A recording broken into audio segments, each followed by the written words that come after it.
আমরা March two সচিবালয় কর্মসূচি কিছুক্ষণের মধ্যে শুরু করব। তবে আমার অনুরোধ থাকবে, আমাদের আন্দোলন যে পর্যায়ে আছে আমরা চূড়ান্ত পর্যায়ে চলে গেছি আলহামদুলিল্লাহ।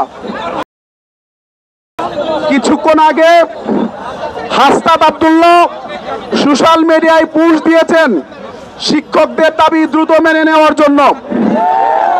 সকল জায়গা থেকে আহ্বান আসছে দাবি মেনে নেওয়ার জন্য।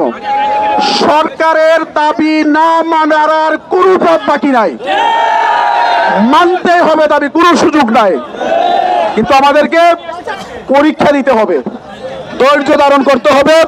পরীক্ষা দিয়ে ধৈর্য ধারণ করে আমাদেরকে এখান থেকে প্রজ্ঞাপন নিয়ে যেতে হবে। আমরা রাজি আছি তো?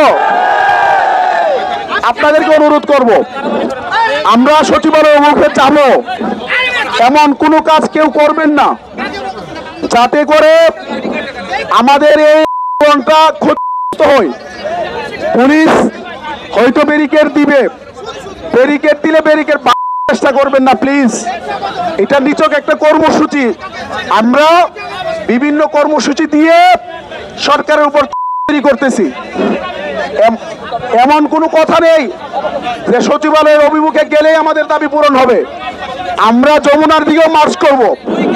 আমরা আমাদের এখানে যে শাহবাগ মোড় রয়েছে, প্রয়োজন এটা আমরা বন্ধ করে দিব।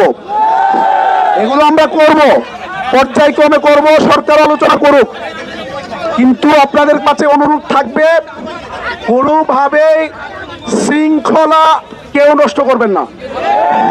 কেউ যদি করতে চায়, তারা আমাদের ভাই এখানে যারা আসছে তাকে একটু বুঝিয়ে চেষ্টা করবেন। এখানে আবেগ দিয়ে কোনো কাজ হবে না, এটা আপনারা দেখেছেন। আবেগ দিয়ে কাজ হয় না, বিবেক দিয়ে কাজ করতে হবে, কৌশলে কাজ করতে হবে। আমরা মন্ত্রণালয়ে আমরা কারো কাছে যাব না, পরিষ্কার বলে দিয়েছি। আলোচনা বহুত হয়েছে, অনেক টেবিল হয়েছে, ফাইল হয়েছে, সিদ্ধান্ত হয়েছে এই বিষয়গুলো দেওয়ার। সুতরাং এগুলোর প্রজ্ঞাপন ছাড়া আলোচনার কোনো আমাদের আর দরকার নাই। আছে